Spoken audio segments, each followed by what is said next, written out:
The Australian Federal Police Association is calling for an overhaul of the court system in the interest of public safety. It claims an alarming number of drug offenders are automatically granted bail, making the job of police more difficult as suspects are released to re-offend again. The link between drugs and crime is not a new discovery. The latest figures from the Australian Bureau of Statistics shows a notable decrease in drug-related offences within the ACT. But the Police Association says the biggest letdown in their battle to combat drugs is dealing with the courts. Time and time again, police see people who represent a true and clear menace or danger to public safety given bail, young people as well as adults, and it's a source of absolute frustration to the police. The association says a review into sentencing and bail decisions in the ACT is in the interest of public safety, with well-trained officers doing their utmost to deal with drug-related violence. Are really leading to some behaviour in individuals that calls on all the skill of a constable or a police officer and all their training to be able to deal with in a way that brings little or minimal harm to all concerned, including the offender. When approached for comment, ACT Health said it found it difficult to draw comparisons between the number of drug-related offences in the capital and the number of drug-related emergency department admissions. However, those working within rehabilitation programs say demand is just as strong. At any one time, we'd probably have 50 to 60 people, adults, trying to get in to either our transitional programs or our long-stay residential programs. We're not finding any dramatic drops. We've found that the numbers presenting to us are consistent with previous experience. Action groups say leadership is needed by those in government to come up with better solutions. It's a holding pattern and nothing really is changing except that people are changing their drug of choice. Merrin Cooper, Win News. A number of Canberra taxi drivers claim they're being unfairly targeted by ACT policing for what they say are minor traffic offences. They say police are abusing their powers and using bullying tactics for no reason. Earlier this week, taxi driver Cameron Mojgani was given a $210 traffic infringement notice for driving his taxi 2 car spaces forward in a taxi rank with his door slightly open. He says the police see the drivers as easy targets. Don't they have better things to do? Shouldn't they be booking people who are doing truly dangerous things? Simply doing a U-turn into a taxi rank has earned some cabbies fines worth hundreds of dollars. I can't argue with them. In face of argue with them, you're not going to win. They're charging you. So what can I do? They use their power, they squeeze us. The taxi drivers claim some of the offences they're being fined for are totally unreasonable. Offences such as dropping off an elderly person who can't walk very far at a point that is not quite legal, but we have to do that because the elderly person can't, or disabled person can't walk too far. The Transport Workers Union says while nobody's suggesting the drivers should break the law, certain factors do need to be taken into consideration. It can be a very difficult industry to work in. Obviously the night shift, the nature of the business, and we would hope that all passengers and ACT police would show a fair bit of courtesy and a fair bit of common sense in dealing with taxi drivers in the ACT. In a statement, the head of traffic operations denied taxi drivers were being specifically targeted for traffic offences, saying road rules are in place for a reason, that is, to protect the safety of all road users. He says there's an appeals process for any drivers that want to dispute their fines.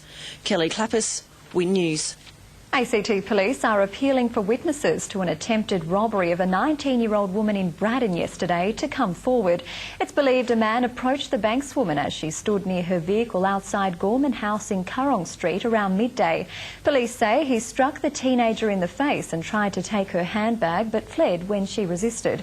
He's described as Caucasian, around 188 centimetres tall, of thin build with unkempt brown shoulder-length hair, and was wearing a blue singlet and jeans. Anyone with information is urged to contact Crime Stoppers. There's good support locally for Environment Minister Peter Garrett's plan to phase out plastic shopping bags. Retailers and shoppers say it's a good idea, but some environmental groups say a levy won't work and a total ban is the only way to go. Dropping down to the shops for milk and bread might take on a whole new slant. Peter Garrett determined to wipe out plastic bags by year's end. There were suggestions there'd be a 10-cent levy placed on all bags, a scheme which has reduced plastic bag use in Ireland by more than 90%.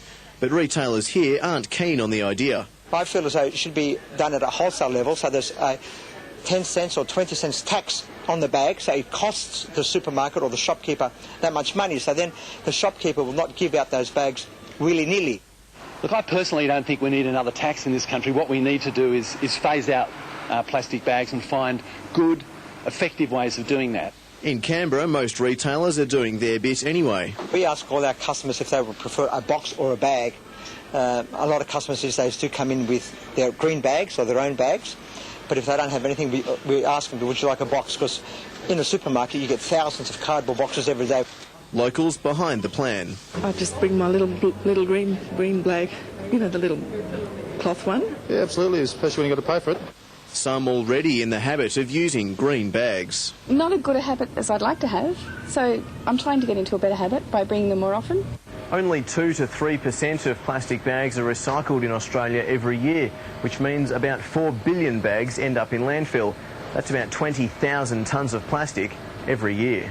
The Environment Minister to meet with the states and territories in April to decide what action to take. Glenn Osborne, Win News. Cricket lovers turned out at Manica Oval today to watch an ACT Invitational side take on India. Both players and fans showing no signs of past bitter tensions.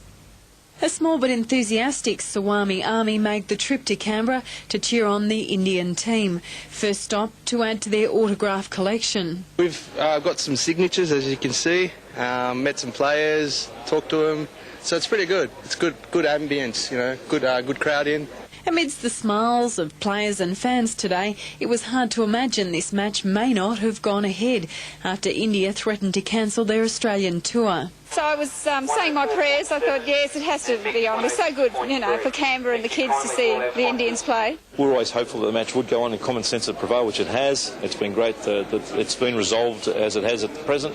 The local crowd soaking up the chance to see the international players and some of the up-and-coming Australian talent in action. Great, wonderful day. Good outing for the kids.